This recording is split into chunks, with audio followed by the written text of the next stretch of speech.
I'm getting good at this. Next question, please. First off, Chael, I like to say the funniest thing that I think you've said about Anderson Silva is when you said, I think getting a black belt from the Nogueira brothers is getting a toy in my Happy Meal. I appreciate that. Thank you for listening. That's an eagle, ladies and gentlemen. An eagle is amongst you. That's right. Give him a hand. All right. Go ahead, young man. What's your question? Say your piece, brother. Say your piece. Mike, I also want to... You heard about the time that Ed Soros, the Nogueira brothers, and Anderson all walked into a bar, but there was only one stool left, right? So they just turned it upside down? You've heard that? Did you know that one? Is that what this is about? No. Oh, I apologize. I really thought I had that. All right, go ahead. What were you saying? Mike, I want to thank you again for UFC 130 letting me sit by you. My pleasure. Happy birthday, buddy. That was your birthday present, right? Yeah, it could be. I'll be Did you lie to me about your wait a birthday? minute. Did you get a seat because you told him it was your birthday? That's a gangster move by you. Well done. You conned Goldberg, and then you forgot your Big own round of law. applause That's if he did. Beautiful. Big round of applause. We'll have the folks at Nike and the Hive listening to a voice tape on this guy. Get you on Jim Rome. You should be proud. I didn't think I should ask the kid, can I see your birth certificate? Man, all right. If it wasn't, good work. Actually, it wasn't. My birthday's in January. Oh, well, you're not coming back down in January. You've already had your one for this year, next year, maybe again. All right. But,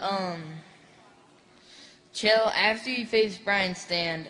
And Right, the first defense of my middleweight championship. But continue. The people's champion. I actually believe that. The You're my linear favorite champion. Undefeated and undisputed. Best there is, best there was, and best there ever will be. Thank you, Bret Hart. Go ahead, young man. What were you saying? If for some reason Yushin Okami loses to Anderson, would you be alright with fighting Yushin and then going after Anderson? Or do you want to fight both? Sure, that's a possible scenario. You know, or maybe the three of us don't get mixed up at all. There's plenty of guys out there to compete with, and the landscape changes continually. You know, I could beat Brian Stand, but Brian Stand could beat me too. That's a hard fight. That's a hard fight for both of us. I'm the current world champion. He's a former world champion from the WEC. Right? He's coming after my champion. Dana and I sat down, as I said earlier, and we decided that we would give Brian Stand the first crack at my championship. Is there a question somewhere in here? You're very cute, young man, but I feel like... Is there a question? Is there...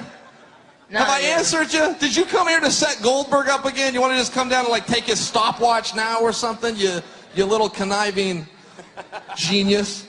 No. That's it for me. I'll see you in Houston. I'll be there, brother. Thank you, buddy. Good to see you again. Rain or shine, I will be there. Next question. Guess a couple questions. Do you feel you laid the blueprint down as far as to beat Anderson? I guess you're like, with the wrestling background, you kind of exposed him in that area. And what kind of advice was your corner giving to you after 4 rounds where you basically manhandled him for 20 minutes? A lot of guys probably would have fought that 5th round a little different, maybe just trying to get by some 5 minutes and not keep taking the fight to him. You know, I'll tell you, and the blueprint that you speak of is not to out-wrestle Anderson. The blueprint is to go fight Anderson. You cannot get in the ring with this mythical creature that's somehow got these hands and feet that are scary. At the end of the day, when he's moving around and doing all that stuff, that doesn't hurt. I could watch TV as he did that around me. That's not a threat. He goes out and does that, and whoa, my goodness, like he's the Medusa.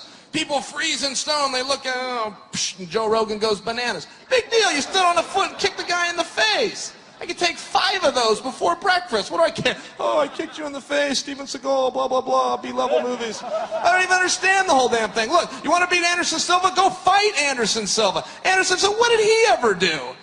One-legged Canadian and a math teacher and beat up a bunch of guys that aren't even good enough to be in the company anymore? It's like the UFC was his dietitian and his lycopene levels were low. They fed that guy so many tomato cans. Lycopene levels. Google that later. Google lycopene, Mark. Lycopene Trilogy, levels. lycopene, please. So, yeah, he thinks, he probably could beat him again. Yeah, listen, walk out there, punch him in his mouth. As he's dancing around, hit him right in the face, throw him on his back, and beat a hole in it. Ask your question, son. It's your turn, buddy. Brock Lesnar shirt wearing dude. Is Brock Lesnar a people person? Please tell me this is a rib. Brock Lesnar actually is telling people that he wrote a book, when, to the contrary, there's no evidence that he's actually literate. But he is a very tough guy. I'll tell you that much. I mean, he's very effective. He goes out there and he gets the job done. So I don't know. I mean, he did have to put his name on his shirt so that when the laundry came out, he knew which one was his. In fact, I think you got one right there, didn't you? So I don't know if Brock's a people person or not. Listen, he does a good job, and he's a big draw. And frankly, we should all be thankful of him. And, all kidding aside, keep him in your thoughts, because he does have his own battles that are going on, just for his own health. Yeah, we hope he gets healthy soon. Another battle and another surgery, but looks like he's on the road to recovery. To come back and be a UFC fighter, though, is tough when you're dealing with the diverculitis that he is. Brock stays to himself. Brock likes Alexandria, Minnesota. He likes to hunt. He likes to fish. He likes to bring the guys to his training camp. Grew up on a farm in South Dakota. Brock keeps to himself, but if you walked up to Brock Lesnar at a UFC and you asked him for his autograph, I guarantee you he would give it to you. All right, thank you. Thank you. If Brock Lesnar didn't give it to you, he'd get fired. He's not going to be on Twitter anytime soon. Next question. You want to get cut from the UFC, be rude to a fan in front of Joe Silver or Dana White. That'll do it. Question, go ahead. Yeah, I'd like to know, one, are you looking past Brian Stan? And two, how can you not give Anderson credit for that triangle he got you in? No, I definitely would not look past Brian Stan. Definitely not. And I've worked out with Brian Stan, and I'm way too smart to do that. He could definitely win that fight. I could beat him too. That's going to be a hard match, and that's just the truth. As far as the triangle, I do give him credit. I mean, I'm a little bit embarrassed for him. Triangle chokes are the refuge of cowards. I would never stoop to that level to lock my legs around a man's head and squeeze. I only gave him that victory like out of pity, because I was embarrassed that he even tried that. And he was like telling me, "Oh, my rib hurts." It's like, well, yeah, Anderson, I believe. I mean, your ribs got the same problems that your hands and feet do. They're attached to a wimp. Wimp, ladies and gentlemen. Put that in the queue at Nike. This guy said it right there. So I think that was your answer about the triangle, I guess, huh? Yeah. Thank you. Thank you. Thank you. Couple more questions, and then we'll wrap it up with Chael. Don't forget, they're on the scale. 4 p.m. here for the UFC 133 official weigh-ins. Go ahead, bud. I guess kind of off topic from what I was going to ask, but from that, I guess I have to ask, what goes through your mind when you're in the north-south position then, I guess? Well, top or bottom? Either. Which one are we talking about? I don't know. I assume you're kidding around, but I don't know. After that comment, I had to say that. No, but fair enough. No, question though. I mean, we're gonna get serious here for a second. All right. But I know you're calling out all the guys from Black House, and I think those guys are probably some of the most exciting fighters in the UFC. While some of the guys that you had named are very good fighters, but some of the more boring fighters in the UFC. Do you think you're a little more partial towards wrestling, obviously from your background, or wrestlers who have a background, than towards jiu-jitsu or Muay Thai guys? Well, I think I'm like you. I like excitement as well. I like a match that there's a lot of things happening. You're seeing a lot of stuff. I think John Jones is a really fun guy to watch because he's got so many tools. My goodness. Most of us only have 2 or 3 things that we do. We try to do that to everybody.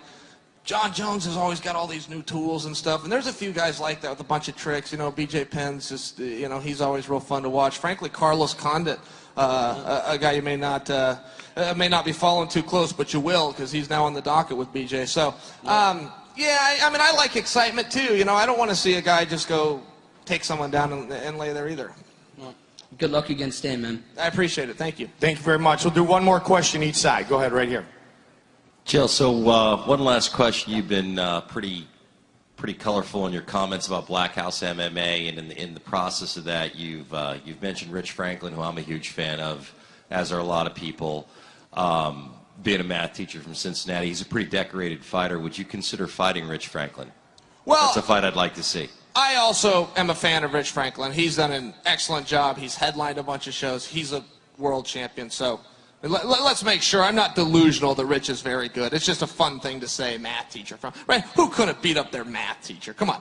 So that's a fun thing to poke fun at Anderson. But yeah, listen, I'll fight Rich Franklin. Look, Matt Lindland and Rich Franklin got some history, and it dates back a little bit. Dan Henderson and Rich Franklin had a fight, and there was some controversy around it, and I'm from the same fold. So, you know, I think it makes sense. I'll go in there and battle with Rich, but I think his days at 185 are done. He bumped up to 205. He pulled off this card. That's another guy. I mean, that pisses me off, guys. That really upsets me when you won't go fight on a card. Okay, there's 183 employees in Las Vegas, Nevada, that when you say you're going to do something, go into motion. And these guys think because it's easy for them to pick up the phone and say, hey, you know what, Joe, I'm not going to do that after all. That's easy for them, but that's a tremendous problem. You're now a clog in the machine. That's a big deal. People bought their tickets. You said you were going to do something. You signed the damn contract. Come out and do it, you liar. I get fired up just as I think about it. When I fight Rich Franklin, I'll fight him right now. Thanks, Joe. And it won't be at light heavyweight because I saw him on the scale. All right, last two questions real quick. 217. That was more than that, but that's okay. I won't say anything. Hi, Chair. Hi, Mike. I don't really have a Hello. real question. I'm probably mortifying the boys that I'm with. Wednesday's my 50th birthday. I wanted to know if I could get a picture with you guys for my birthday. Absolutely. Yeah. Happy birthday, by the way. As soon as we're done, happy Okay. Can I birthday. bring my boys down, too? You got it, of course. Absolutely. And final question right here. Chael, huge fan. Did you see Rampage Jackson talking trash about you? I saw it, but I, for the life of me, couldn't understand a word he said. Listen, I speak 3 languages, 4 if you count Portuguese, which you shouldn't because they only use it in parts of the world that don't matter. But I still don't understand what he said. They got a whole room of people laughing. I'm going, wait a minute. I'm an intelligent guy. I can't understand. I need an interpreter. What in God's name is he saying? By the looks of his body language, he's got a problem with me. If he wants to walk his ass to the octagon, I'll happily kick it for him. That's what I'm talking about. Ladies and gentlemen, a big round of applause for the UFC Fight Club Q&A Hall of Famer, Chael Sonnen. Thanks for coming, everybody. I'll be at Pulse tonight. Official weigh-ins are in an hour. Don't forget, tomorrow night, UFC 133, live on pay-per-view, 9 in the East, 6 in the West. Prelims live on Spike, an hour earlier, 8 in the East, 5 in the West. Enjoy the weigh-ins. Thank you very much, everybody.